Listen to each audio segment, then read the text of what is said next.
Hey, Bella here.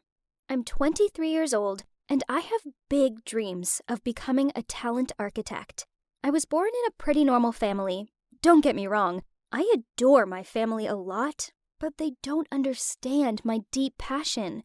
I didn't want to stay in my dreamy childhood town and have some ordinary job.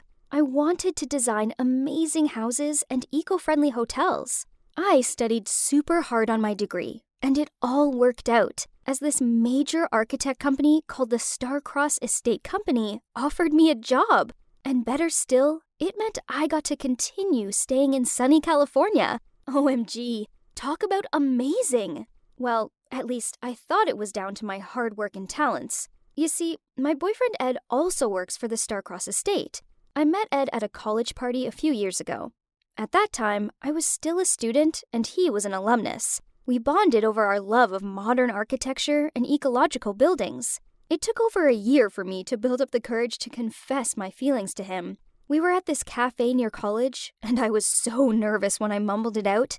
Luckily, he figured out what I was trying to say, so he held my hand, then said, "Yes, Bella, I'm such an amateur when it comes to matters of the heart, but I feel the same about you." I fell madly in love with him, and being around Ed, well, it was when I was at my happiest. Then, after my graduation ceremony, I mentioned how I wanted to find a job nearby so I could stay in Cali and be close to him.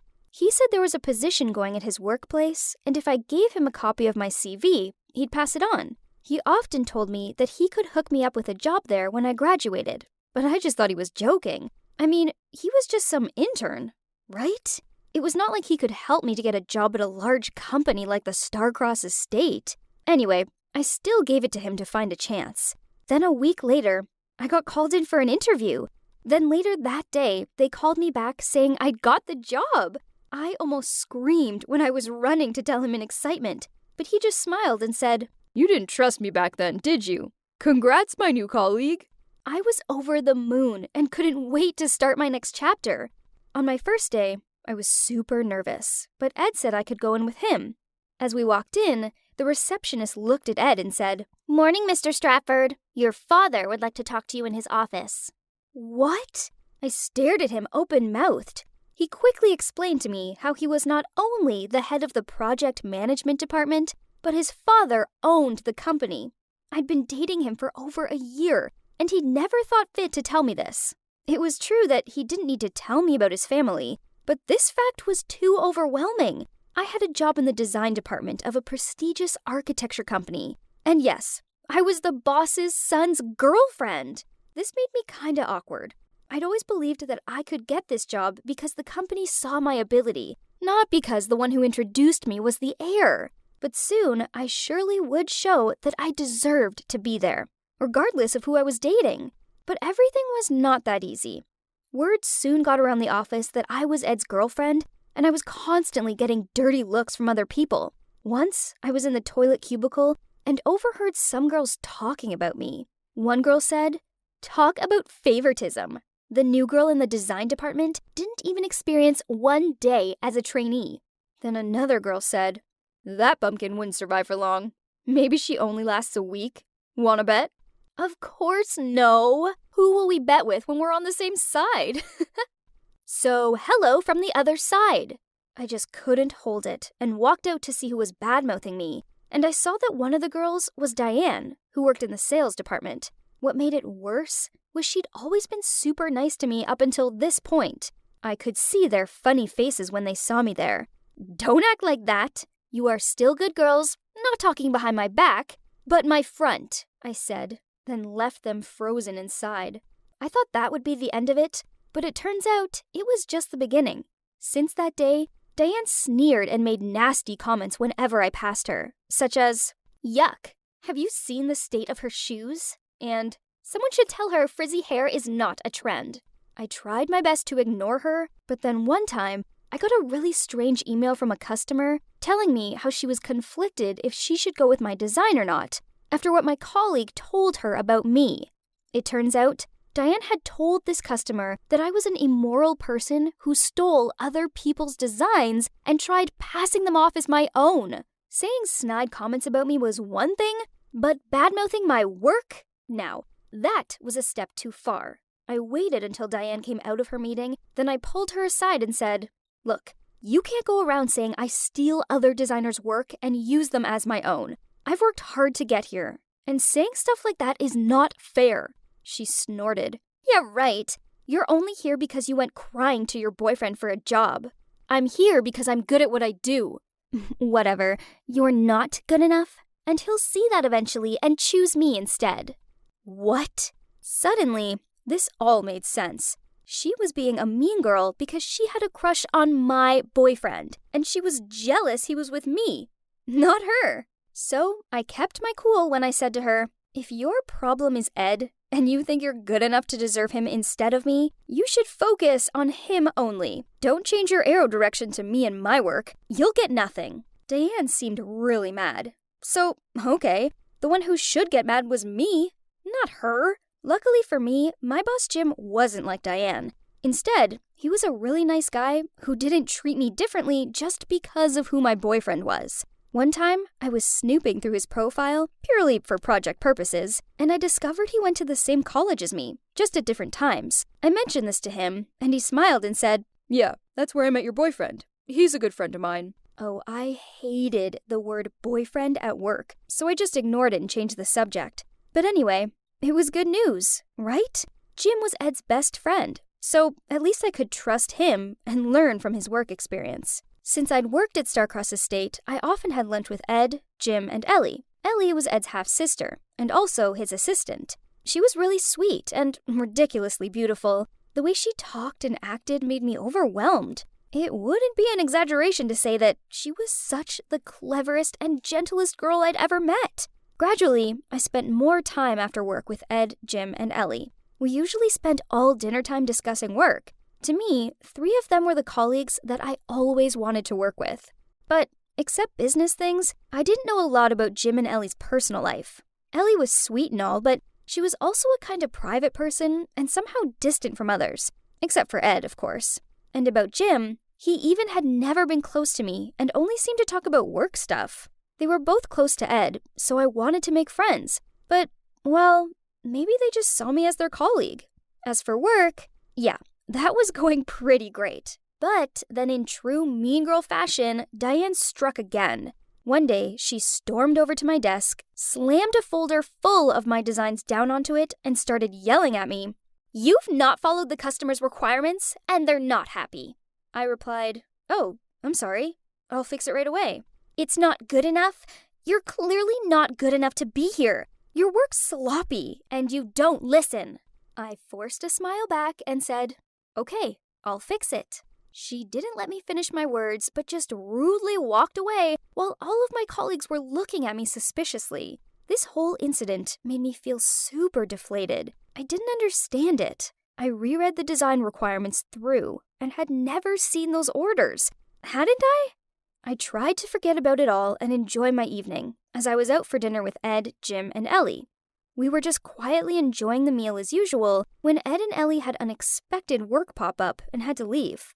Jim gave me a lift home, and I thought it would be a super awkward and silent journey. But then he asked me if I was okay about what Diane had done to me. I didn't expect him to care about my problem. I always thought that Jim was a stone cold who cared about nothing but work. But turned out, he was so delicate and caring. Then he continued, "As a head of my department, I'm sorry that I can't step in to defend you if the problem isn't big enough. Because, it could make the situation worse, and you might suffer more from everyone's gossip." "I understand," I honestly said. "I think you're a very talented designer, and Ed's girlfriend or not, there's no doubt that you're the best person for the job. If I was you, I'd carry on doing what you're doing and show them all how deserving you are to be there." Jim smiled and patted my shoulder when he said that. I really appreciated Jim's words. I knew he was a nice guy, but he seemed so work-focused and could come off kinda cold, so it was good to see another side to him. I took his advice, and I put all my motivation into creating the best work possible. I read through all the job requirements I was sent at least 3 times and jotted down notes so no one could catch me out again. And I often spent my breaks in the office learning more about the company or discussing architecture with Jim. I was finally beginning to feel like I belonged there, and that my colleagues were beginning to believe this too. Little did I know, another storm was waiting for me. That day, When I was about to leave work, an email from Diane popped up. I opened it thinking it was work-related, but no. It said, "Break up with Ed right now before everyone knows what a loser you are. He loves me, not you, and I have proof." Attached to the email were a bunch of pictures. Seriously? Could this actually be happening? My heart was pounding like crazy, and my hand was shaking as I clicked on the first image. Hey, Bella here, the girl with the huge dreams of becoming a world-class architect. So, thanks to my boyfriend Ed, I got a job at the super prestigious Starcross Estate Company. I then found out that he was the owner's son. Because of this, some of my colleagues took an instant disliking to me. The worst of them all was this girl called Diane, who made snide comments toward me and kept on undermining my work. But then she went too far when she sent me an email telling me to break up with Ed because he loved her, not me, and she had pictures to prove it. I tried to stay calm as I clicked through the pictures she sent me. One was taken on the recent business trip they went on and was of them sitting next to each other, which obviously didn't prove anything. Another picture was of Diane resting her head on the shoulder of a shirtless man. Okay, so his build was similar to Ed's, but his face wasn't in the picture, so it could have been anyone. There were also images of text messages, allegedly between them both. One message said, "I don't like Bella anymore. I love you, bae."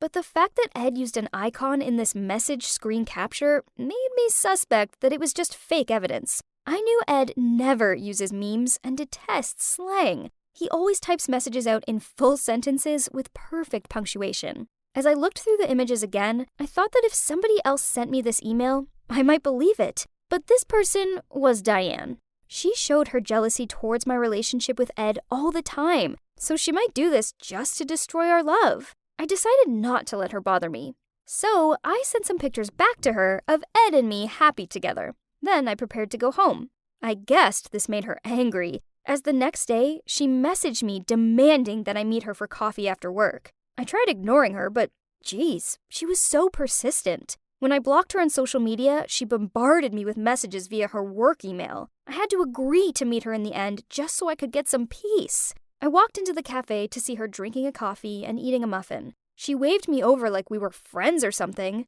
then said, "You are so stubborn. Ed doesn't love you, so break up with him and move on. He likes me, not you." I glared at her. "Oh yeah? So when did this so-called affair start?" She pauses for ages before saying, a month. No, 2 months ago." "Okay. And how do you know he loves you?" There was another long pause before she said, "He tells me all the time." Duh! I told her she was being ridiculous, and she should try finding a real-life boyfriend, not making up stories about mine. As I walked out of there, she shouted after me, "You'll regret this, Bella. Just you wait and see." As crazy as Diane's behavior was, it did get me thinking. There was no smoke without fire, and it was true that Ed had been acting differently around me recently. He barely had lunch with me anymore. He canceled on our date plans due to a work commitment. And then when I made dinner reservations for the two of us, he brought Jim and Ellie along too. Then the business trips became a more regular thing. They were almost every weekend and on random weekdays. Whenever he was away, he never rang me or sent me a message. His excuse was he was busy. But how hard was it to send a text? And the same this time, he was having a long business trip to New York. He went with his team, which included Ellie. And you won't believe, and Diane. Ugh! This made me even more worried. What if Diane wasn't as crazy as I thought? What if Ed really was having an affair with her, and now they had a 1-month trip together? I was very anxious about all of this, but I think I would wait for Ed to come back to meet and ask him directly. It had no solid evidence, and I should believe my boyfriend, right? Anyway, we had a huge project at work, so I tried my best to suppress my worries and focus on my job. Luckily, Jim was always there to offer me advice and help me every time I struggled. Actually, he was a really great guy. And then one time, he totally saved my ass. That day, it was almost home time when my computer suddenly turned itself off and I hadn't saved my drawings. It wouldn't turn back on and I freaked out. There was a full day's unsaved work there. Ugh! How could I be so careless? I was fumbling around underneath my desk trying to fix my computer when Jim appeared and asked me, What are you doing down there? I don't know what happened, but I've lost everything I've done today on the Ernest project. He said, Let me take a look. Then we spent the next 3 hours trying to fix it. Luckily, Jim turned out to be good with technology, so he managed to restore all of my data. I was so thankful. Then I said, Thank you so much. You must be hungry now? Would you like to go eat something? My treat for helping me. He smiled as he said, Sure. Okay, so it was too late. All the nearby restaurants were shut, so we popped into the convenience store and grabbed some instant noodles, candy bars, and coffees. But it wasn't so bad, actually. Jim smiled and told me, This was so fun. It reminds me of my college time. We both laughed.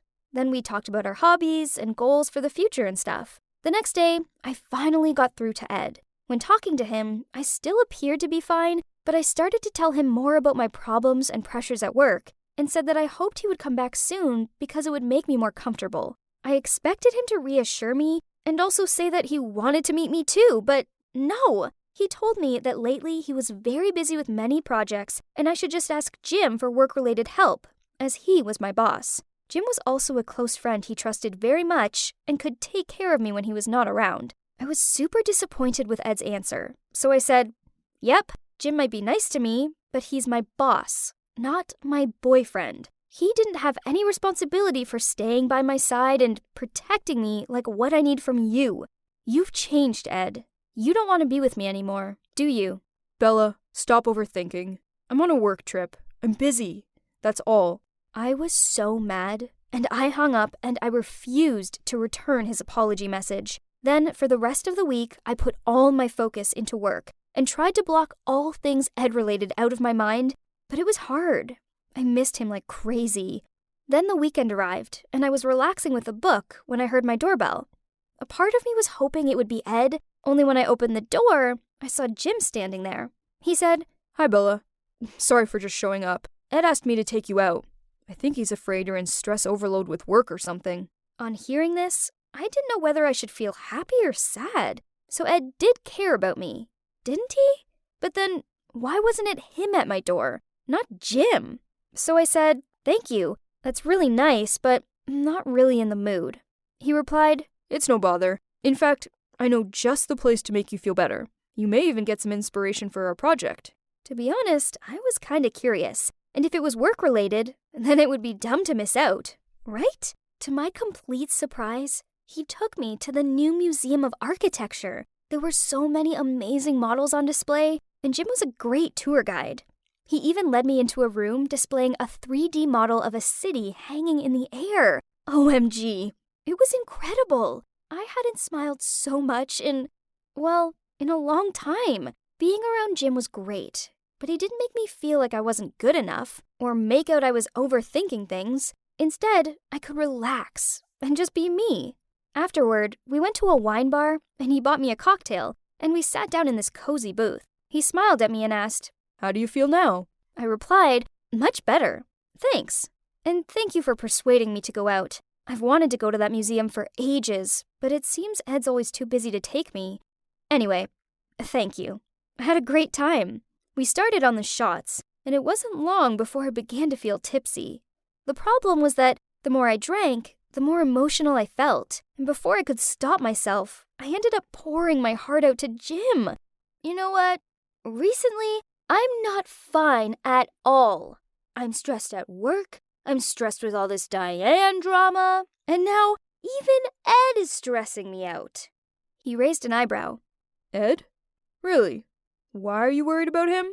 I replied, Diane keeps telling me she's having an affair with him. She even sent some photos, but they didn't seem very legit. But these days, Ed is so different. He's so cold and flat towards me. He couldn't even be bothered to come and see me. He sent you instead. No offense. Jim sympathetically looked at me and sighed. He didn't say anything. Then, because I'd drunk too much, I didn't think before I asked him, if Ed really betrayed me, then would you be on his side or mine? There was an awkward pause, so I laughed it off. Ignore me. I know you're Ed's friend, so Of course, you'll be on his side, right? But then, to my surprise, Jim answered, "Hey, it's me, Bella again. Are you curious about the next part of my story? So, before I tell you what happened next to me, just have a quick refresher. In the last episode, I got to work in Starcross Estate Company, and there's this girl called Diana who constantly bothers me. She even said that my boyfriend Ed loved her and told me to break up with him. Of course, I'd not be fooled by her, but the fact that Ed's behavior became more and more cold to me made me feel anxious. Later on, Ed had a long business trip with Diane. Whilst I was in need of his reassurance, he still kept his coldness towards me. That's why we ended up having a big fight. Then he sent his friend Jim to take me out for the day, instead of coming round himself. I had a wonderful day with Jim, but later that night, I may have ended up drinking one too many cocktails and shots and telling Jim how upset I felt. Then I asked him whose side he'd be on if Ed ever betrayed me. Jim looked a bit awkward, but then he said, Ed's a good guy with morals, and he's mad about you. I couldn't imagine him ever looking at another girl. I drained my drink. Yeah, I know, bad idea. Then I slurred out, "You have to say that. You're his best friend. You might just think I'm overthinking stuff, but you're not a girl. You don't understand how much it hurts." Jim looked at me with a firm voice. He said, I truly believe him. So I'm going to make a deal with you that if Ed ever did cheat on you, then I'd help you get your own back. At this point, I was really surprised. But then I knew that even though Jim was so certain as much, it was only due to his complete trust in Ed. So I just shrugged it off and gave him a smile. After that, Jim took me home. He helped me to open the car door, and before I entered my house, he said, Bella, don't think too much about it at all. That night, I lay there thinking about what Jim had said to me at the bar. Maybe he was right. Maybe it was true that I was overthinking things. And also, if I kept being like this, wasn't this exactly what Diane wanted me to act like? Geez, it seemed she was way smarter than she looked, as she got into my head. I couldn't let her win. I needed to trust in Ed. So I texted Ed. I'm sorry. I was so stressed that I blamed you, but I was wrong to do this. I miss you so much. Although it's midnight, he replied immediately saying, It's okay. I'm sorry too. I promise I'll spend more time with you. I'll be around more in 2 weeks. His words made me feel a lot better. Finally, I could rest my mind and fall asleep. The next 2 weeks seemed to drag on forever. I missed him so much. Okay, so he didn't call me all that much, but it was okay. He promised he'd spend more time with me soon. So I decided to trust him. 2 weeks passed by. He'd fly back home on this Sunday, and I arrived at the airport to pick him up. I dressed up in a pretty dress, held a bouquet of flowers, and waited for him at the boarding gate. Normally, I hesitated to do stuff like this because I knew there'd be a company shuttle coming to pick him and his colleagues up, but I'd waited for this moment long enough. Besides, I honestly thought he'd be super excited to see me. I waited for him there for about 30 minutes, and the moment I saw him, I waved and ran over to him. But all of my excitement vanished when he just gave me a cold look. He told me there was no need to do this and that he had to go back to the company to report the work immediately so he couldn't go out with me. This made me feel so down. I almost burst into tears, but I tried to hold it back as I said I understood. As he walked off, I stood there still clutching the flowers and feeling embarrassed. Even worse, I met Diane walking behind Ed. She laughed sarcastically and said, "See, I told you he doesn't love you. He loves me." "He's just busy," I croaked back. There was no way I was giving her the satisfaction of thinking she had one up on me. "Yeah, whatever." She rolled her eyes. "You realize we have today off as the report's not due until tomorrow, so it seems to me like your boyfriend's just not into you." Diane grinned at me and walked off. At that point, I was so hurt and bewildered. I tried not to believe her, but there was no denying that Ed's reaction had been unexpected. I drove home feeling like a deflated balloon. Then I received a message from Ed. Sorry, I'm just so busy. Next Saturday is better. I'll come over to yours and we can watch a movie together. I felt excited at first, but thinking about his coldness at the airport, I felt a bit confused. Talk about hot and cold. I just didn't know where I stood with him anymore. Finally, I just texted him back. Yeah, sure. The next morning, I showed up at work, but I couldn't stop myself from trying to catch a glimpse of Ed.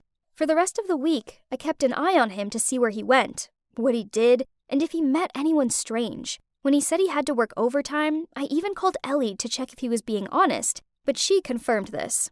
Maybe I was being paranoid.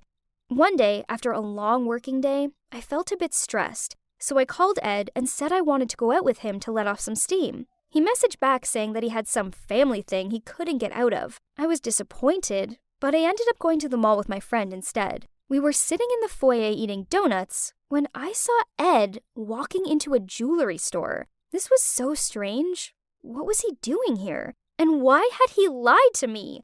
I followed him to the front of the store and overheard him saying he needed to get a present for Ellie Stafford. Okay, so talk about a relief. So this was his family thing. Maybe today was his sister's birthday or something. But he still could have brought me along with him. Oh well, men just didn't think sometimes. Finally, Saturday arrived. Ed told me to prepare some snacks for the movie while he grabbed a quick shower. As he closed the bathroom door, I saw him leave his phone on my bed. I know it's a bad thing to do, but I couldn't stop myself from checking his private world. Maybe it's due to my worries and insecure feelings lately. I scrolled through all his old messages, but there was just a bunch of boring messages from his work colleagues. Suddenly, he opened the door and saw me using his phone. Startled, I immediately threw his phone onto the bed and jumped back. Ed looked annoyed and said, "Are you checking my phone?" I replied, "Sorry, Ed, He didn't let me finish the sentence. He angrily told me not to do it again because he didn't like to have a possessive girlfriend who wants to control his life. At this point, I was super embarrassed. Therefore, I timidly said, "I just want to see pictures from your latest business trip. Oh, I prepared your favorite snacks here. Come here." I ran to him and pulled him over to my bed. My distraction plan seemed to work, and we had a really nice night together. As good as it was, doubts still lingered in my mind. He'd just been acting so oddly recently. To be honest, the feeling of doubting the person you love is not pleasant at all. So I decided to have a clear talk with him on our upcoming 2-year anniversary. We really needed to have a frank talk. This was on Saturday night. He took me to this amazing restaurant, and the food was delicious. As great as it was, I knew I still needed to talk to him, and it was now or never. I opened my mouth to tell him how I felt when he said, "It's my mom's birthday next week, and I'd love you to come over to my house and celebrate with my family." Oh my God, this was such a surprise. Finally, after 2 years, I'd get to meet the rest of his family. This proved that he really loved me and was serious about our relationship. Right? I was so happy that I said yes and gave up on talking about my worries. Then we talked a bit about what gift we should buy for his mom. Then suddenly, Ed received a phone call. He went out to answer it, and when he came back, he said an urgent job had come up and he had to leave. As much as this sucked, I forced out a smile and told him it was fine, and I could make my own way home. He said sorry, hugged me, and left in a hurry. But just a few minutes later, my phone beeped. It was a message from Diane saying, "The Redmore Hotel, room 155. Come and see us for yourself." Smirk face icon. This had to be just one of Diane's games, right? But it seemed so strange how she'd messaged me just after Ed had left. I peered around me. Was she here spying on me? But I couldn't see her anywhere. I needed to know the truth, so I hopped in a taxi and went to the Redmore Hotel. When I got there, I was so anxious. I stood outside of room 155 and pulled out my phone to call Ed. He didn't answer, but I heard Ed's familiar ringing sound from inside of the room. At this point, I really froze and tried one more call and still heard the ringing of the phone. Unconsciously, I banged on the door and screamed out for them to let me in. I pounded the door so hard that my hands turned red. I shouted, "Open the door, you cheaters!" till my throat was sore. That moment, I didn't even know what was occupying my mind. I just knew that my heart was crushed, that I could hardly breathe, and my tears kept shedding. Moments later, the door opened, and Ed stared back at me. Hi, it's me, Bella again.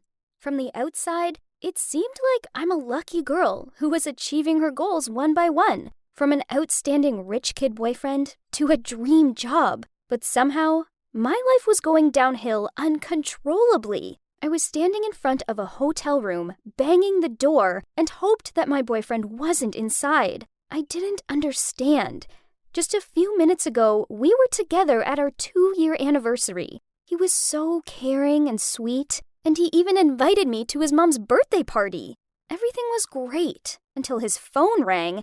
He told me it was a work thing and he had to leave. His work thing should never have happened here. But to my horror, Ed answered the door. He was completely flummoxed when he saw me, and the moment I looked over his shoulder, I saw a woman. She was sitting on the bed and eating chocolates with her cool, calm mind. Not like me. Yep, you guessed it. It was Diane. "Hey, Bella. So nice of you to join us," she smirked at me. I just stared at them, open-mouthed. This was the worst day of my life, and I didn't know how I was meant to react. Worse still, Ed didn't seem bothered that I was upset. No, all he cared about was the fact that people were walking past and giving him odd looks. He pulled me inside of that disgusting room and closed the door. This was the last place I wanted to be, but I knew I deserved answers. "Why are you here, Bella?" He asked me. "You and her?" I muttered out. Diane walked over to him and started rubbing his shoulders. Then she grinned at me and said, "It sure looks like it, doesn't it?" "Bella, I'm sorry," he said. "Yeah, me too," I replied before I hurried out of there. Those traitors were welcome to each other. I was done. I was shaking so hard that I had to lean my back against the wall in the hotel lobby and burst out crying.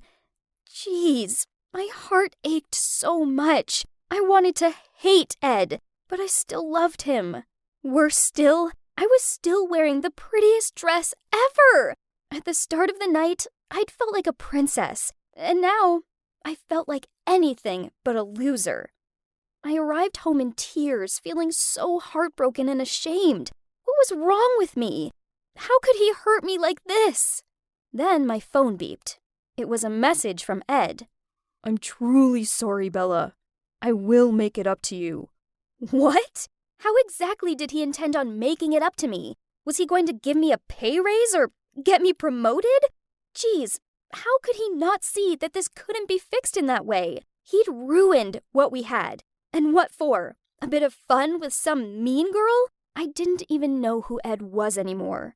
He changed so much, and now it felt like he was someone else entirely. The next day, I told Jim I was too sick to come into work. There was no way I could deal with seeing them all lovey-dovey together. But I would get over this. I'm a strong-minded person with big ambitions for my career, and there's no way I was letting them win. I just needed time for my body and mind to heal before I could go back to work and face them every day. But it was just so hard. I loved him and trusted him more than myself. Now the fact that he was cheating just broke my heart and drained my energy. I couldn't stop crying for days and eventually felt like this was just not right. I would just become a loser only if I accepted it. I obviously deserved better than some cheating idiot in my life. Yeah, right. I had to move on, keep chasing my dream, and try my hardest for my own life, instead of wasting my time for someone who didn't deserve it. I wasn't hiding anymore, so I went back to work. When I arrived there, Jim came over to me and told me all about this amazing project he wanted me to work on if, of course, I was feeling up to it. Thanks, Jim, as this was the exact thing I needed right now to give me the kick I needed to move on. I immediately told him yes. I was ready to put my all into it. However, on my first day back to work, everyone in the office was gossiping about me. I knew this was down to Diane bragging about how Ed broke up with me for her. To make it even worse, Diane kept on popping up in front of me and loudly telling anyone who would listen how an amazing boyfriend Ed was. Ugh, why couldn't she just leave me alone? She was Ed's girlfriend now. Why wasn't that enough for her? I just didn't understand why she was so mean. Worse still, I then had to endure some boring meeting with both Diane and Ed. I was sitting next to Jim and trying my best not to look over at them when Ed announced who the new sales manager was. I swear my heart plummeted when he said it was Diane. When we finished the work, she stormed over to me, swished her hair, then said, "This is such a great week for me. I now have an awesome job to go with my amazing new boyfriend." I ignored her, pretending like I didn't hear her, and tried my best not to look like she was getting to me. No way was I going to cry in front of the entire office. She looked straight at me as she said, "Of course, I expect all work to be the highest standard, else there will be consequences." Jim piped in, "Diane, you're in charge of sales, not the entire company. Now, if you excuse us, we have work to do." Thank goodness for Jim, as there's no way I could have endured that meeting any longer. Right when we were out of the meeting room, I asked Jim about my upcoming project. All I wanted now was putting my focus into my work. Only Jim apologized that he was busy doing some emergency things, then asked if we could discuss the new project over dinner. I immediately agreed. Not only was I super excited to find out more about it, but it meant I wouldn't be stuck at home with nothing but my thoughts. He took me to this cool diner, which I'd never been to before, as Ed was a bit of a snob when it came to eating out and had refused to go anywhere but posh restaurants. Jim told me how it was a creative design project for a park entrance gate, and he was allowing me to make all the important decisions. Whoa! This was my golden chance to show what I was capable of. Since then, Jim became my knight in shining armor. He let me eat lunch in his office, and it was so good being away from all my gaping colleagues. We talked about this big project, joked about, and shared our sandwiches. On one such occasion, I was eating one of his peanut butter and jelly sandwiches when he looked at me, hesitated, then said, "Do you remember what we talked about? That time at that bar?" I nervously laughed, as I wasn't expecting him to bring that up again. "Yeah, we talked a lot. I was a bit drunk that night," he replied. "Yes, but I wasn't. I told you that I trusted Ed and believed he would never let you down, and that I would help you get payback if it ever turned out I was wrong about him." I sighed. I remember. It was a ridiculous wager. "Bella, I'm a man of word. I'm here if you need me to help you get your own back on him." I can't say I hadn't daydreamed about getting revenge on him. In my mind, there were many occasions where I had, whether it be by chopping up his clothes or by sending an email to the entire office listing his worst habits. I could have made my daydream a reality, but I wasn't going to. Ed was just a bad guy, and even though what he did hurt like crazy, I was going to learn and grow from it. So I replied, "Thanks, Jim, but it's okay. I'm not going to do that because that isn't the type of person I want to be. And it wouldn't be fair to make you that type of person either. Thanks, though. It means a lot that you do that for me." I saw how relieved Jim looked. He was a man of his word. But there's no doubting that he was a great guy, and getting revenge on people, even if they deserved it, wasn't his thing. So I continued to put my all into this project and try not to let work dramas get me down. Then one day, I turned up at work and saw Mr. Stafford in the foyer talking to Diane. This was strange, as on the rare occasions he was here, he tended to shut himself away in his office. Not only that, he looked so angry. I watched as a terrified-looking Diane followed him to his office. Then a few minutes later, Ed rushed up there too. Talk about drama! Oh well, at least no one was talking about me for once. By lunchtime, news got around that Diane had been fired. It turned out that she'd sold our company's design to another rival company, and now they were using it on one of the other construction projects. Jim was very annoyed about this, and I saw him getting angry with Ed on the fire escape. I got his point. It felt like our creativity had been stolen to benefit a girl who they never should have hired in the first place. Of course, Ed insisted he hadn't known anything about it, and he'd ended it with Diane as soon as he found out. He'd also convinced his dad not to pursue legal action against her. I knew that this was probably just to save his own ass. I mean, she was his girlfriend, after all. She could have implicated him in it.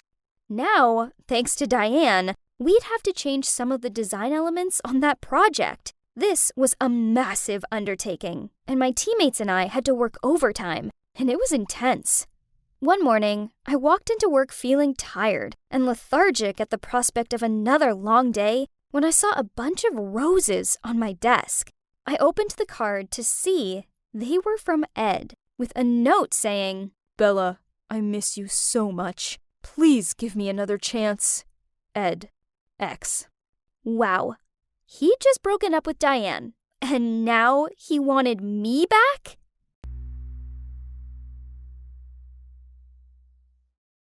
Hey, it's Bella. Let's see what happened next in my story. But first, I'll recap some important events in the previous part. I caught my boyfriend cheating on me with mean girl Diane. Worse still, he didn't even seem to care. I had to go to work every day and see them together. Ugh. But then, it turns out Diane sold one of our designs to a rival company, so she was fired, and Ed broke up with her. You know what they say, karma and all. But then, I arrived at work to see a bunch of roses on my desk with a note from Ed saying he wanted me back. Talk about ridiculous. Did he seriously think some lame flowers and a rubbish note would make me go running back to him? No chance. I texted Ed. If the paper has been drawn in, no matter how hard you erase, it will leave marks behind, Ed. So there's no coming back from that. Then I threw the roses in the trash and carried on with my work. Only Ed didn't give up. Every morning, I arrived at work and saw a bunch of flowers on my desk. There was always a note attached with some soppy sentiment about how he missed me. Blah, blah, blah. Talk about embarrassing. And other people in my office started to notice. Once again, I was at the center of gossip. This made me really annoyed. I just wanted to focus on my work without having anything to do with Ed. So every time I saw those bouquets of flowers, I just stuck them in the trash and carried on with my day. Then one time, when I was on my break and scrolling through my phone, it beeped. It was Ellie, inviting me for coffee. This was strange, as we'd only hung out when I'd been with Ed. And as sweet as she was, we'd never been that close. I felt like I couldn't say no to her, as she was just too nice. Besides, I wondered what she wanted to say to me personally. So I went and met her. At first, it was super awkward, and I tried filling the silent pauses by taking sips of my hot chocolate.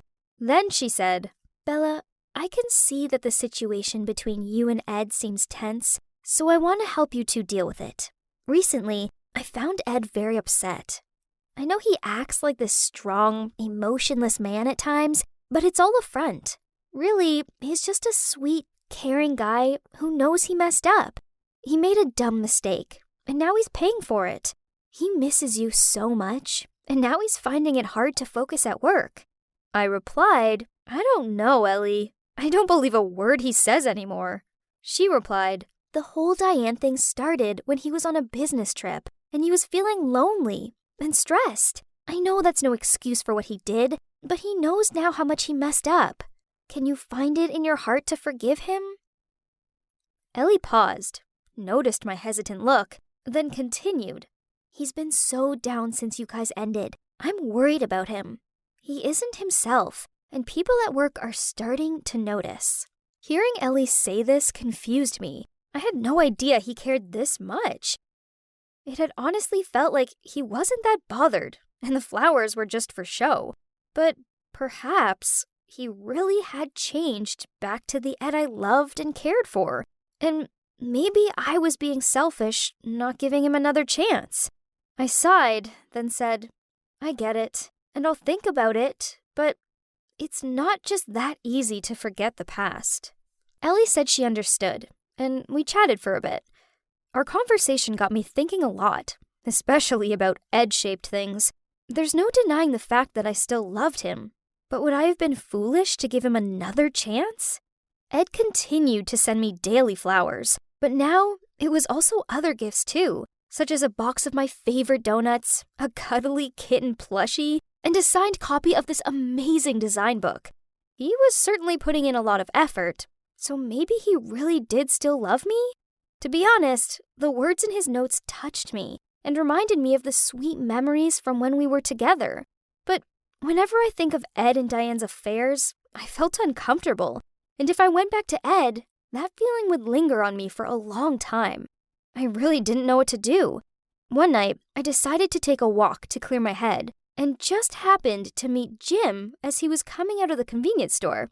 At a glance, he immediately knew I had something on my mind. He gave me a can of coffee and went for a walk with me.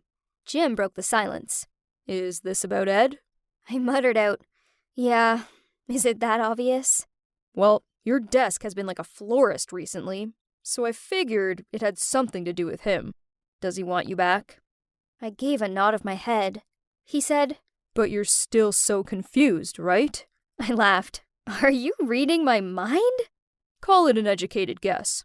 I've been friends with Ed for a long time. I think I understand him. He paused for a moment and then sighed.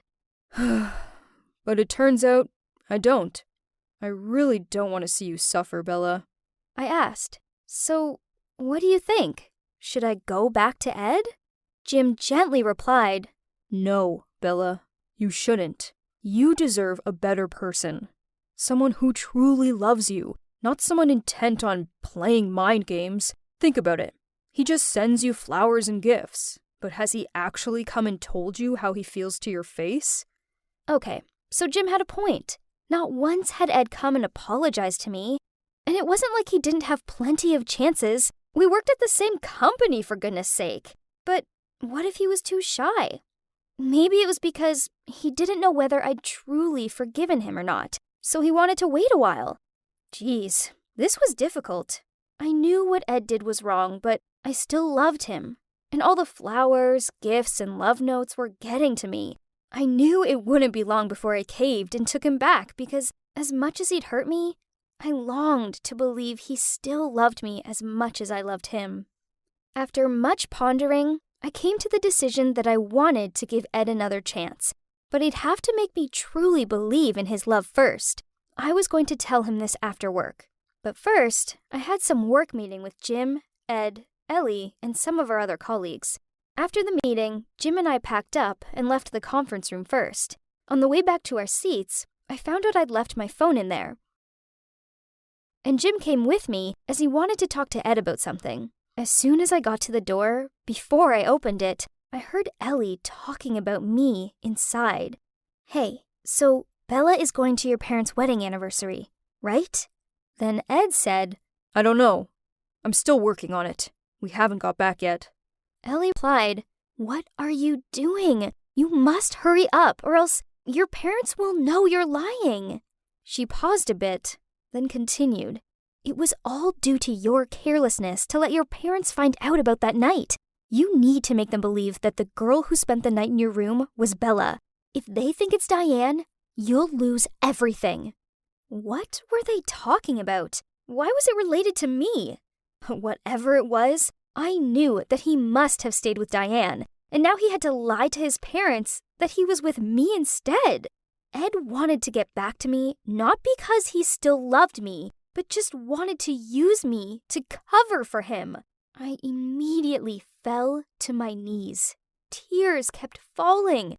I was really disappointed with Ed and even more with myself. I couldn't believe it. I'd continued to fall for Ed's deception. Again! Suddenly, Jim grabbed my hand, opened the door, and pulled me into the conference room. Ed and Ellie turned around in surprise. Jim shouted, I can't believe you're that kind of jerk, Ed. How can you treat Bella like this? She'll never come back with you. If you don't love her anymore, stop hurting her. She deserves someone better than you. Then he pointed at Ed and Ellie. You two? I don't know what's going on, but I'll protect Bella. Don't you dare hurt her, or else you'll have me to answer to.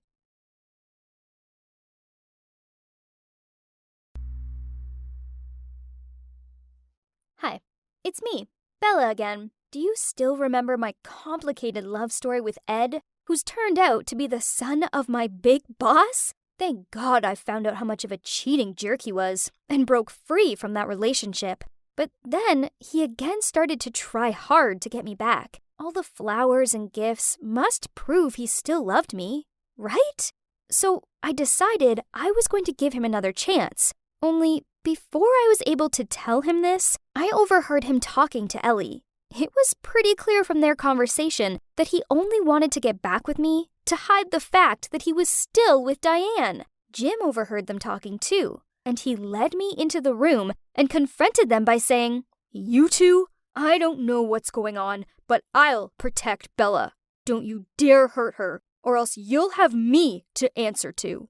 On hearing him say this, I looked up at him through teary eyes. Ed and Ellie were the worst type of people, but luckily for me, Jim was the best. Right now, I felt so vulnerable, but at least his kind words made me feel like I wasn't alone. He was like a big brother that always made me feel so safe. Then he led me outside, saying, "Hell with those terrible people. Let's get out of here, Belle." In a soulless state due to the shock, I followed him. He took me to the building rooftop, and it was good to breathe in some fresh air without anyone else gawping at me. We sat down, and he told me to take time to calm down and not to worry about the report that was due in that afternoon, as it could wait. He was looking at me with such caring eyes, and he even put his hand on mine as he said, "And even if you feel like taking leave today, it's okay. He's so nice, but that made me feel kinda burdened, so I cut him off. "Jim, thank you so much. If it wasn't for you back there, I'm sure I would have fainted in front of them. And thank you for being so understanding. But you're still my boss, and I'm still an employee. We shouldn't let my personal issues affect work. And Jim, please." He tried interrupting me with, "Bella, listen." and, "But Bella." but I still carried on. "I'm beyond grateful. But please, next time, you don't have to do that, especially in the office. That will give people something to talk about again. You know how they love to gossip about me already." He kept staring down at the ground and didn't say anything else. I forced a smile and wiped my tears away. "I'll be fine. I just need a few minutes alone right now. Then I'll go finish that report. Don't worry, Chief." He looked at me and let out a sigh, got up, then patted me on the shoulder. "Okay, great. Just so you know, I've always got your back. I'll do anything to help you forget that jerk if you want." He smiled and left. I sat there alone for a while. I don't know if it was the strong breeze making my eyes teary again, or that I'd just simply reached the peak of sorrow. Now I knew that Ed's affair with Diane wasn't just a mistake, but he really didn't love me anymore. And not only that, he clearly didn't care about me at all. Else, he wouldn't have been as heartless as to use me for his own sake. After that, I tried pushing my pain and heartache to one side and focusing on my work. But it was hard. I knew my colleagues were whispering nasty things about me. There were so many times when I went to make a coffee or walked into the toilets, and they'd go deadly silent and snigger in my direction. I couldn't focus on doing anything anymore, and even the simplest of jobs took me triple as long to do. It got to the point where I considered walking into Jim's office and quitting then and there. I already had my resignation email saved to my drafts. I love this job, but the people here are too toxic, and now I felt too suffocated. My career is important to me, but so is my pride. And right now, being here in this negative environment wasn't doing me any favors. And knowing Ed was so near to me, well, it made my situation even harder. Talking about Ed, obviously, the flowers and gifts had stopped. He hadn't tried to contact me once since I overheard them, which says it all, really. I tried my best to avoid him. I once even hid behind the men's toilet door in a panic as I caught sight of him in the hallway, which got both me and some guys in there freaked out. At that awkward moment, I thought to myself, hey, what am I doing? Why am I acting like such a coward? I realized that I had nothing to feel ashamed about. Ed was the one who treated me like dirt. He should be the one hiding, not me. I realized then and there that I shouldn't have to run away from the job I love and was good at because of a man too much of a coward to be honest with me. This was my dream job, and I will keep it. To hell with Ed. If anything, I have to stay here and show him what he missed out on. To be honest, after that unexpected enlightening moment in the men's toilets, I felt much better and ready to move on. Now I could walk past Ed with my head held high. But you know what? Each time we crossed paths, I still felt my heart ache a little. Ugh, why was this still happening? Thankfully, I had Jim around to cheer me up, and also his little brother John, who started working at the company as an intern in Ed and Ellie's project management department. Right from the first day at work, he had already impressed me, walking into the room with such a bright smile and ran right over greeting everyone, even complimented me on a design I was working on and stuff. I didn't even know that he was Jim's brother at the moment, but I already felt like I could befriend this kid. Our office needed more of this kind of positive energy. He's such a funny kid. He was always telling jokes and sending me memes. Soon, Jim, John, and me had grown pretty close, and we grabbed lunch together most days. John seemed smitten with Ellie. I mean, I couldn't blame him. She's beautiful. He sent her a coffee with a flirty note attached on it, and she took the coffee, but ripped off the note and stuck it onto John's forehead, saying, "This isn't what you're supposed to say to your boss," then walked off. Ouch! The poor kid sulked for the rest of the day and kept on grumbling about how women were hard work. Then Jim got annoyed and said, "Isn't what Ellie said correct? You should just stop it already. She's really not someone appropriate for you to mingle with." Jim had a point. Not only was she his boss, but dating within the company would just cause more gossip and dramas. And trust me, I knew all about that. But John is on the stubborn side, so he wouldn't give up. He continued to show his affection towards her. One time, he handed her a heart-shaped box of chocolates, and she rolled her eyes at him, then gave them out to the rest of the office.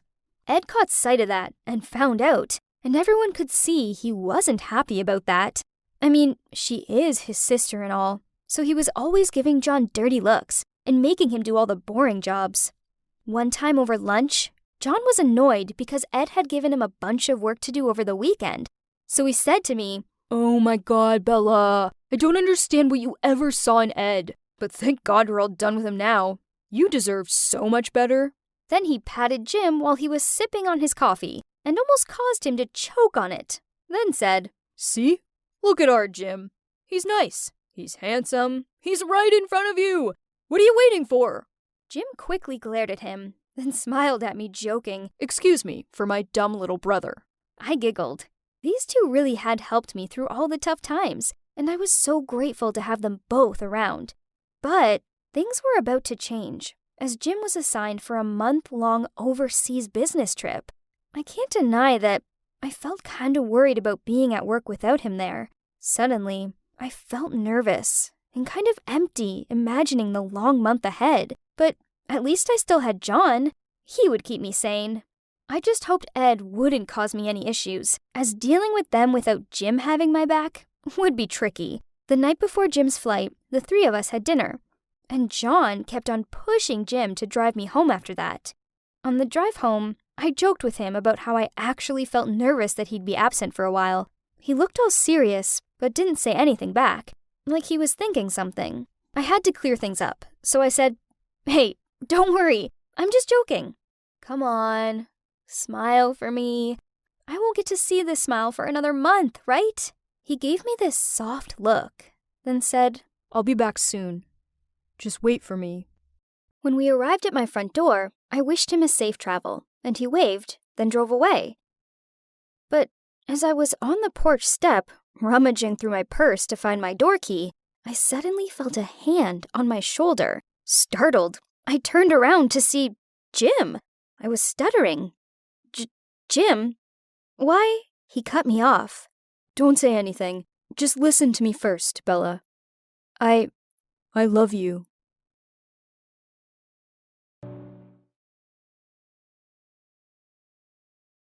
Hey, Bella here with the next part of my story. As difficult as it was having to work alongside my cheating ex Ed, I felt like I was dealing with it, and it helped loads that I had Jim and John around to cheer me up. Only, Jim was about to go away on a month-long work trip, and the thought of being left behind without him to support me was kinda scary. So, the three of us went out for a goodbye dinner. Then, when he dropped me off, he came out with the bombshell that he loved me. What? This was crazy. I couldn't believe what I was hearing. I mean, could I have misheard him? Staring at him in shock, I muttered out, What? Okay, so perhaps this wasn't the best way to respond, but I was in complete shock. He held my hand and said, Bella, I've liked you since the first day I met you, but you were Ed's girlfriend, so I had to keep my distance. That's why I seemed cold towards you. Jim, I tried to say something, but he cut me off. Please, wait. I need to get this off my chest. Every time I took care of you, it wasn't because Ed asked me to. It's because I wanted to. I wanted to tell you everything when we overheard the conversation between Ed and Ellie, but I got cold feet. I was worried that you weren't over Ed yet, and that you still needed time to heal. Oh, Jim, I didn't know, I said. He continued. And, I was also afraid that you would reject me, and then you would feel awkward around me. But I don't think I could bear a whole month of keeping my feelings a secret. And, at least, this way, if you don't feel the same way, then I have a month overseas to get over you, right? He joked. Talk about surprising. I did not see this coming at all. I always knew Jim was there for me when I needed him, and he always knew when something was bothering me. It's only now I realized he was protecting me not as a big brother, but as a man who had feelings for me. Thinking about it, I was so preoccupied with Ed that I didn't see that Jim's affections towards me were growing. It felt nice to know that an amazing man like Jim liked me, especially after the trauma my heart had received from Ed. But that was the main problem. I still wasn't fully over Ed. So I replied, I'm really flattered for what you've been doing for me all this time. I don't know how to thank you. But this is so sudden. I don't know what else to do. My heart is pounding so fast right now. I don't even know why He smiled at me and gently stroked my hair. Silly. I'm not asking you to give me an answer right now. Just think about it. You have a whole month without me ahead. Maybe then you'll figure it out. He winked, then walked off. I could only manage to yell after him, "Safe flight, Jim! I'll wait for you!" He simply replied, Good night, Bella. I watched him drive away, then I went inside and threw myself on the bed. I tried processing everything that had just happened. Talk about information overload! I couldn't deal with this right now, and forced myself to sleep. I had to get up early tomorrow and take the bus to my hometown, as it was my granny's 90th party and my entire family would be there. When I arrived at my parents' house, everybody was already there. My mom and dad, my uncles and aunts, my lovely granny, my cousins, basically everyone. It felt so good to see them all. It turns out, being around my kind, loving, and supportive family was just what I needed right now. Yep, it definitely felt good to be home. I noticed that my father didn't look so great. He'd lost a lot of weight and kept on coughing. I asked him if he'd gone to the doctor about it, but he said it was just a cold and nothing to worry about. Granny's birthday was lovely and sweet. We decorated the house with balloons, bought her a delicious cake, and there was even a huge poster of George Clooney, as he's my granny's favorite actor. After lots of cake, I wheeled Granny out onto the front porch, and we had a catch-up. She said to me, "How's my little Bella? You look so skinny. You need to eat more. And when will you introduce me to that boyfriend of yours? You know, I'm not that young anymore, so hurry up." I know, I laughed. Granny continued, "Didn't you want to bring him last year? What's his name again? Ed." I just smiled and said nothing. But the strange thing was, when Granny mentioned Ed, all I could think about was Jim. I guess this meant I kinda missed him. Granny noticed my sad face, so she asked what was bothering me. But I told her it was nothing. I was just tired because of the long ride. But then she said something to me that made me think. "You know, sweetie, I've lived for a long time, and I've learned that there are only a few good people left out there. So when you find the right person, you've got to fight for them. It might not feel like the right time, but ask yourself this. When is? Don't let the past ruin your future." She smiled and kissed my hand. Oh gosh, Granny, that was so deep. Hearing her saying that made me seriously think about my feelings for Jim. He was truly a good man, but I was so obsessed with all the bad things Ed had done to me that I'd been oblivious to Jim's feelings towards me, and my feelings towards him. Oh my God. I was in love with Jim. I'm so stupid. Now I knew what I needed to do. Thanks, Granny. I love you to the moon and back. I kissed her on the forehead and pushed her back inside the house.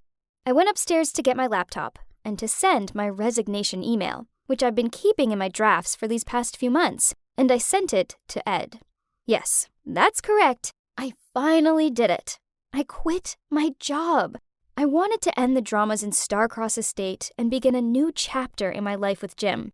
Now, I could stay home with my family for a week or so, as I'd already quit my job, so it's not like they could fire me or anything. This would be my healing time. Then I took my phone out and sent Jim a message saying, "When you're back in town, can we please meet up? We need to finish that conversation we had last time. I can't wait to see you again." Smiley face. Jim instantly replied back, "Me too." Smiley face. But then, something happened that turned my whole world upside down. My mom screamed out that something was wrong with Dad, so I rushed over to them and saw that he was on the floor, unconscious. We took him to the hospital, and they carried out loads of tests and x-rays on him. Then the doctor told us the results. My father has a disease called heart arrhythmia. An arrhythmia describes an irregular heartbeat. With this condition, a person's heart may beat too quickly, too slowly, too early, or with an irregular rhythm. In his case, his heart beat too slowly. It was a genetic disease that my grandpa had also had. My father needed surgery to implant a device, called a pacemaker, into his chest. This is a small device that uses electrical pulses to prompt the heart to beat at a regular minimum rate. You wouldn't believe how much it all cost, and his health insurance wouldn't cover it. So the main problem was money. We needed lots of it, and quickly. If my father didn't have this operation soon, he could have a stroke or heart failure. So, over the past days, we asked everybody we knew. Each friend and acquaintance lent us some money, but it still wasn't enough. It wasn't even a quarter of the amount we needed. We also tried to get a loan from the bank, but the procedure would take at least a month, which was too long. Time was running out, and it felt like there was nothing I could do to stop it. It was horrible. Ever since the day I sent my resignation email, Ed called a few times, but I really wasn't in the mood to answer his calls. I was so worried about my dad, and let's face it, Ed was the last person I wanted to deal with. But then some days later, I got a text from him saying that he'd tried calling me to find out why I'd quit, but I never picked up. So he called my cousin, and she'd told him about my father's condition. Then something crazy happened. Ed offered to pay all of my dad's medical bills. But there was a catch. He rang me up to explain what he wanted. And whoa, you won't believe what he was asking me to do.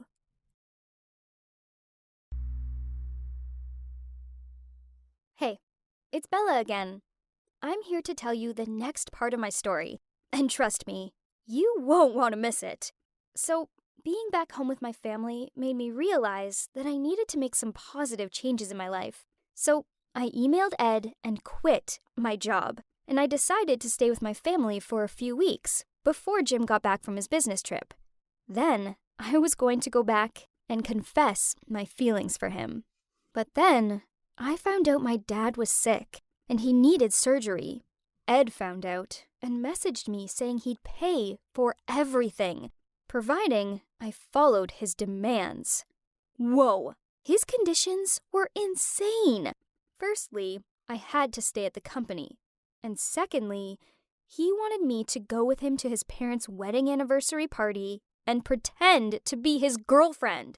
Oh my God, this made me so angry. He was using me to cover up his relationship with Diane. His parents must have found out that he was still seeing Diane and threatened to dismiss him. So he fabricated some story to tell them that he was back with me instead. So now they wanted him to prove this by taking me to their party. This sucked. But there were bigger things than my pride to think of right now. My dad needed surgery. Every second counted. So I threw away my ego and replied to Ed, "Yeah, I'll do it."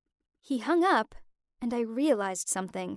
Even though I wanted to end things with Ed, the universe had a funny way of stopping this from happening. And it seemed like it wouldn't let me be with Jim, the guy I truly wanted to be with. Talk about ironic. Ed transferred the money over to me. I told Mom that Starcross Estate had lent me the money. Ugh, I hated giving them the credit for this, but it was a feasible story. Besides, it was partly true. Waiting around while my dad was in surgery was the most nerve-wracking experience of my life. Luckily, it all went well, and now he just needed plenty of time to rest and recover. The last week had been such a blur of emotions and drama. All I wanted to do now was sleep. But no, I had to endure a whole day with Ed and his family. The morning of the party arrived, and Ed picked me up. I didn't say much to him on the journey there. Instead, I just stared out the window. As we pulled up the longest driveway I'd ever seen, he turned to me and said, "Bella, I hope you're more cheerful around my family. We made a deal." Jeez, what did I ever see in this man? He was the worst. "Yeah, I understand. I will." I forced out a smile. He gave me a stern look and said, "Just make sure you do." "Ugh! All this for Diane? She was pretty and all, but she wasn't even a nice person, and she had zero morals. Whatever. I just needed to endure this party, then I could stay away from Ed." Okay, so his parents' house was like a fairy tale castle. It was huge. Ed kept on introducing me to different relatives, and my jaw hurt from all my fake smiling. When his parents saw me, they came over and his mom said, "You must be Bella. I've heard so much about you. Please, make yourself at home." I greeted them back. "Thank you, Mr. and Mrs. Stafford. You have a lovely home. And happy 30th wedding anniversary." Then his mom replied, "Oh, thanks, dear. Please, call me Judy. You two should try some of the buffet. The grilled oysters are spectacular." For 2 years, I'd longed to be included in Ed's life and to be invited along to family parties, but he always seemed to keep me far apart. Now, I wanted to be far apart from Ed, and he was making me stay close. Ugh, this sucked. When we were walking through the crowd and greeting his family's partners and relatives, Ed whispered to me, "Thanks a lot for being here. I really appreciate it." I glared at him and said, "Well, you didn't leave me much choice, did you? And I know why I'm here. Don't forget that I heard everything between you and Ellie. You're just using me. I hope after that, we don't have to see each other anymore." He replied, "But you need the money, right? I think you should be grateful instead of being angry with me. I helped you save your father's life. I know how much he means to you. So can you please take my arm and let me introduce you to more of my relatives?" This was so frustrating, but he was right. I agreed to this so I could save my dad, and it's a choice I would make again and again. My family was everything to me, so now I'd just have to suck it up and let Ed introduce me to his. All this schmoozing people was thirsty work, so we walked over to the bar. OMG. You wouldn't believe who was there. Jim! I stared at him open-mouthed and immediately let go of Ed's arm. Jim looked even more shocked than I did. I wanted to go over to him, but Ed grabbed my hand and whispered to me, "Remember our deal." So all I could do was to continue my role as Ed's girlfriend. Jim instantly left the party with a disappointed look. At the end of the party, Ed dragged me over to the balcony to talk. I asked him, why was Jim here? He's not supposed to be back for another 2 weeks. "Oh, our business partner closed the deal already, so he came back early. He insisted on it, as he has a date or something. I heard he even took an earlier flight than the group. Anyway, you did a great job today. Everybody was convinced that you're my girlfriend, and I think we should keep it that way." Wait, what? What do you mean? I asked him. He replied, "Well, I want you to come back to me, to be my girlfriend, just for an extended period of time, and then we'll break up." I said in anger. Are you insane? Why would I ever get back together with you? Hell no! How about I give you more money? I believe that after surgery, your father will need lots of medication, and I know it costs a lot. Besides, it will just be for a bit. Then after it, we'll go our separate ways. So, do we have a deal? This is insane, but he's not wrong. The medical bills seemed never ending, so I needed to face facts that, while he was paying them, he basically owned me. Oh my God, this would hurt Jim so much. This was breaking my heart. Jim was the one person who'd been there to support me, and now he'd think I was betraying him. And for that jerk Ed? But I had no other choice. I couldn't stand by and watch my dad suffer, not when I had the chance to help him. So, with a heavy heart, I shook Ed's hand in agreement. The next day, I walked with Ed into work. This was the last place I wanted to be right now, and all eyes were on me. One girl came up to me and told me she thought I was brave for getting back with the man I loved. Ugh, please. While other people sneered at me. I knew they thought I was an idiot for taking him back. At this point, I didn't care about anything. I just wanted it to end soon so I could get out of there. I met John in the hallway, and I could see in his face how disappointed he was. He rushed off so he didn't have to talk to me. I mean, it's not like I could blame him. Then I walked into my department and saw that Jim was standing in the middle of the room chatting to some of my colleagues. When everybody saw me, they rushed over and greeted me, except for Jim. He went straight to his office. He only talked to me when a project was assigned to me, but he only talked to me about work. His voice was cold, and he barely looked at me. This was awful. I wanted to tell him everything, but I knew I couldn't tell him a thing. I was no longer the brave, passionate, honorable girl he used to know. Now, I was so pathetic staying with a bad man just for his money. I never wanted him to know this, even if he would understand my situation or not. It really hurt. I hoped Jim would wait for me, and told myself it would all end okay. But then, a few days later, I walked into work, and a colleague came over to me and told me Jim had quit. What? I couldn't lose him like this. Not without a fight. He was the only positive thing for me right now. Everything was going in the wrong direction. I had to tell him it was all a misunderstanding, no matter what he thought. So I decided to go to Ed's office to end all of this. But then, an email popped up on my phone. It was from John. There were some pictures attached. I opened them. Oh my God. You wouldn't believe who was in those photos. I was so shocked that I dropped my phone on the floor.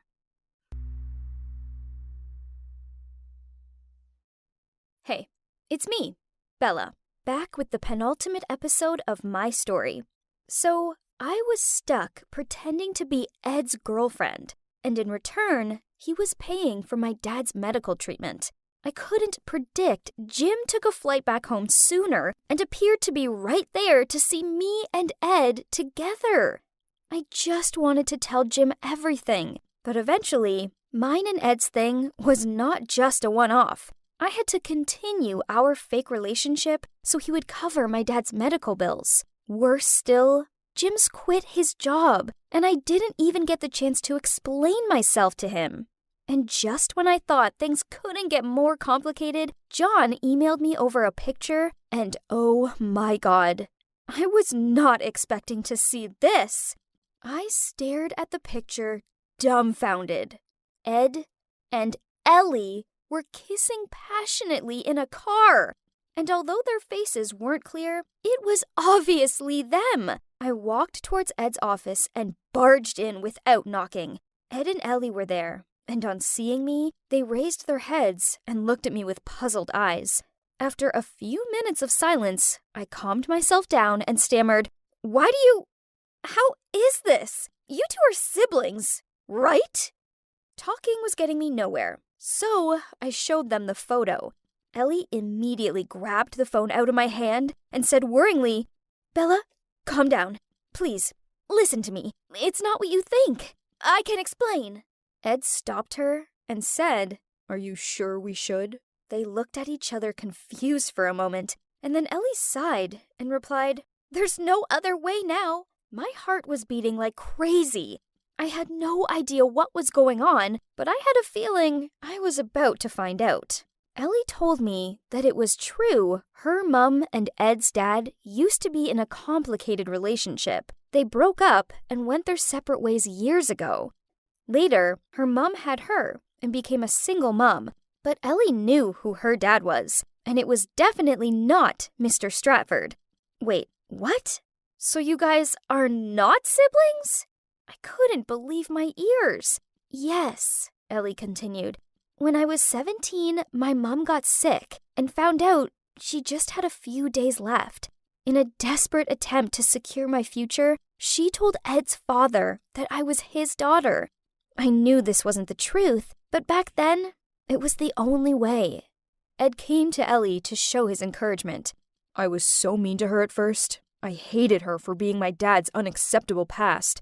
So when my dad arranged for Ellie to be an intern in the company, and then promoted her to be a project manager, I determined that I had to try my best to kick her out."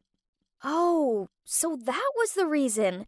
The whole time, I thought he had the same passion as me.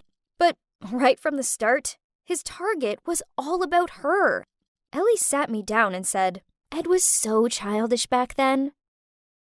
As soon as he graduated, he showed up in the company as an heir, took over my position, and forced me to become his assistant. This frustrated me, as I worked so hard to get the job, so I wasn't very nice to him at first. Now they were officially looking at each other with those loving eyes in front of me? Ugh! I had no choice but to listen to them till the end to find out the truth. Ed added, I could clearly see her opposition, but just to me personally, she was always professional, talking about work. "So was he," Ellie continued. "Over time, I realized he was not a talentless heir, but a great leader. Soon, I saw him as a man and felt for him. However, he believed I was his half-sister, so I had to keep my feelings in my heart and silently stay by his side to care for and support him. We often went on business trips and to parties together, and gradually became inseparable." I turned to Ed and saw that he was looking at Ellie with a look filled with love, a look he'd never given me. So I asked, "When did you two start falling in love?" Ed looked awkward, held Ellie's hand, and said, "It was during a business trip in Las Vegas. We'd been chatting to a lot of guests, so we drank quite a lot. Then we went back to the hotel and she kissed me on my cheek." He turned to look at Ellie with loving eyes and continued, "At first, I was shocked and pulled her up, but after she confessed her feelings for me and let me know the truth, that time I'd felt sick with worry about it all. But on finding out the truth, my feelings for her instantly became overwhelming. So..." Ellie interrupted him. "We spent the night together and decided to date in secret. As you know, if this was discovered, I would definitely have to leave the house and the company. So we wanted to wait until he had a foothold in the company, and he could take care of me no matter what happened." I couldn't believe what happened. Las Vegas. I remembered that trip. It was Ed's business trip way back when I just started working at Starcross. I angrily looked at Ed and asked, "So you'd been cheating on me for the entire time?" Now it all made perfect sense. You were so cold and indifferent to me because you didn't love me at all. I was just a cover story, right? Ed looked at me and said, "I'm sorry, Bella. I never wanted to hurt you, but I couldn't tell you the truth and risk exposing my relationship with Ellie." I replied, "You're selfish and unkind, and using me as a pawn in your plan was unfair." I couldn't stop shaking. This whole thing was such a mess. One thing I don't understand, though, is Diane. Where did she come into this? Ellie immediately interjected, as if to justify Ed. "It wasn't like that. She's never been part of the plan." It turned out that during a business trip to New York, Diane accidentally caught Ellie and Ed dating at the mall. She was so shocked seeing them kissing, but she quickly informed on the situation and walked to them. Ed and Ellie were flummoxed being caught, But Diane just asked Ed to break up with me and officially let her take that position instead. She said that she didn't care about their dramas and just wanted to gain the reputation of being a boss's girlfriend. In fact, she didn't care about Ed because she already had a boyfriend. She threatened that if Ed didn't agree, then she'd expose his relationship with Ellie to the entire company. That would not only destroy their dignity, but it could also risk Stafford family's public humiliation. Ellie continued, "We didn't know how else to handle this, so we had to accept her request. But she also set up the drama at the hotel and called you over. Ed was forced to be part of that show-off plan. We were also tired of Diane's business." Ellie looked at Ed, then continued, "Fortunately, once we captured Diane and proved that she was stealing company designs and selling them on, after that, we could end everything with Diane and told her that if she revealed our relationship, we would sue her."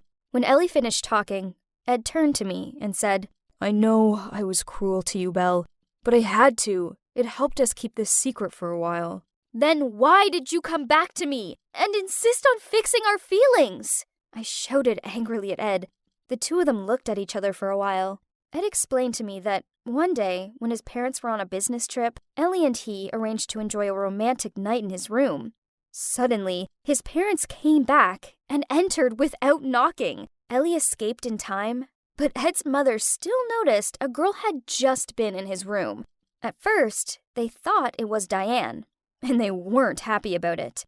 He insisted that it wasn't Diane, but they still refused to believe him. They threatened to throw him out of the company because of it, as dating a girl who stole from them didn't set a good example to their clients. So he had to lie to them that I was his mystery girl. His parents had calmed down, but were still a bit suspicious. So they asked him to take me to their wedding anniversary party to prove that he was really with me and not Diane. Ellie said, "That's why Ed had to find a way to get back with you, but you weren't making it easy. At that time, he had intended to give up, but coincidentally, we found out about your father. So I told him to take that chance in the hope that everything could be resolved." I looked Ed in the eye and said, "You're a bad guy. Just to cover up your secret, you were willing to do those bad things. You treat people like puppets that you control as you please. And you even used my dad's illness to manipulate me. Did you know that it's because of you Jim left without saying goodbye? It's also because of you I no longer have a chance to honestly tell him how I feel about him." I stood there, tears in my eyes. Ellie gave me a regretful look and tried to explain. "Bella, I'm so sorry. I just wanted you to go to the party with Ed so his parents wouldn't throw him out of the company. Little did I know that they really liked you and was so proud of Ed having such a clever girlfriend, so we have to keep on lying." Ed continued, It's all my fault, not Ellie's. But honestly, I didn't know that you and Jim had feelings for each other. I'm sorry. I yelled at him. "Of course you didn't. You only think about yourself." I was so sick of listening to them at this point. I just wanted to get out of there and never set eyes on either of them ever again.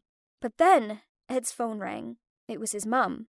He answered straight away, and she firmly told him to come home at once and to bring Ellie and me with him. Whoa, what? Why me? What was going on? Hey, it's Bella, and I'm back with the final part of my story. Last time, I found out the shocking truth about Ed. Turns out, he never loved me. No, instead, he was in love with his half-sister, Ellie, who isn't actually his biological sister at all. It was so much information to process already. But to make it even worse, Ed's mum messaged him, insisting all three of us go to her house right away. As soon as I entered Stafford's lavish home, I felt so nervous. Ed spoke out. Mom, Dad, what's wrong? Mrs. Stafford gave him a stern look and replied, "You need to explain this right now." Then she showed the same picture of Ed and Ellie that John had sent me. Before anyone had a chance to reply, she looked at me. "You're Ed's girlfriend. Did you know about this?" I was confused, then said, I only found out today. She was furious and yelled at Ed and Ellie. What is this? You two are crazy? How could you do such incestuous things? She didn't let Ed and Ellie explain, then continued. Did it cross your minds what would happen if other people saw this picture? I'm so ashamed of both of you. Ed stood up and replied, But, Mom, we don't share the same bloodline. Why can't I love Ellie? His mom looked so confused. So Ellie looked at her with tear-filled eyes and said, It's true. Dad's, well, he's not my biological dad. It was my mom's idea. She just wanted me to have a secure future. I never wanted to deceive anyone, and I honestly do care about you all, and I'm so sorry. Mrs. Stafford shouted, What did you say? You aren't my husband's biological child? You don't have any blood relationships with us whatsoever? In that case, why do you dare live here, in our house? And now you're using my son so you can get your hands on his fortunes? Ed replied, Mom, don't say that. Ellie is not that kind of girl. I love her, and I know she loves me too. Mr. Stafford, who'd been sitting there silently, suddenly spoke up. I know. I've always known. I took a DNA test years ago, but I decided to keep this secret and continue to raise Ellie because I love her as my own. He looked at her. You've always been my little docile daughter, and I'm always proud of you, Ellie. Ellie burst into tears. Ed hugged her and comforted her. Mrs. Stafford was so angry, and she said, You all knew the truth, but chose to leave me in the dark. I demand she leaves this house right now, else I will. Then she stormed out of the room. The atmosphere was frosty, and I seriously wanted to get out of there. Mr. Stafford apologized to me for being dragged into all this drama. I felt super awkward, so I made out that it was getting late and left. This whole thing was such a mess, but I had my own issues to deal with. Their problems weren't anything to do with me anymore. I was finally free of Ed once and for all, and it was such a relief. A week passed, and even though I'd sent Jim dozens of messages, he hadn't replied to any of them. I was pretty sure he'd changed his number. This sucked, so I decided to meet John to explain myself to him and to see if he had Jim's contact details. I met him in a bar, and after a few drinks, I asked him, You sent the mail to Mr. and Mrs. Stafford, right? Why did you do it? John smiled and replied, Because I hated Ed. He stole my Ellie and also made Jim misunderstand you. What a jerk. I replied, For what it's worth, I really do think Ed and Ellie love each other. Besides, Ellie isn't right for you. You'll find someone amazing, John. You just wait. After that, I told John everything that had happened and admitted my love for Jim. To my surprise, John smiled and told me that he already knew everything, as one time, when he was going to surprise Ellie with a cake, he overheard Ed telling her how he was paying for my dad's medical bills in exchange for me pretending to be his girlfriend. Then he hugged Ellie and kissed her on the top of the head. After that, John had doubts about their relationship, so he followed them and took some pictures. After discovering the truth, John met Jim to tell him everything, but Jim just looked sad. Then John said, I've thought about this a lot, and I think the real reason Jim was so disappointed was because when you ran into difficulties, you went to Ed for help instead of him. It hadn't even crossed my mind how bad it must have looked. All I could think about was my dad and how I needed to help him, which is why I jumped on Ed's offer of financial help. In hindsight, I should have discussed it with Jim first. I told John how much I missed Jim and wanted to see him. He said he'd try to help, but he didn't know where Jim was either, and that knowing his brother, he probably just needed some time to process everything. A whole month passed by, and I hadn't heard a word from Jim. Every morning when I saw John at work, I hoped today would be the day he had good news for me, but it never happened. Jim definitely seemed to be a man who didn't want to be found. At least, Not by me.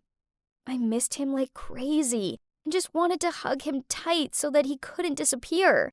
Everyone in the company now knew the truth about Ed and Ellie.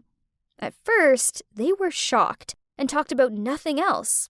But now, no one seemed that bothered. For me, I wasn't angry with them anymore. Life was too short for that. Anyway, Ed insisted on still paying my dad's medical bills, which I was very thankful for.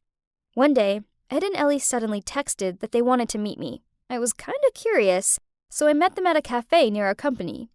I walked in to see both of them looked so happy together. It seemed like things got better for them. Am I interrupting this lovely moment? I joked and sat down next to Ellie. She blushed, and I'd never seen her so happy before.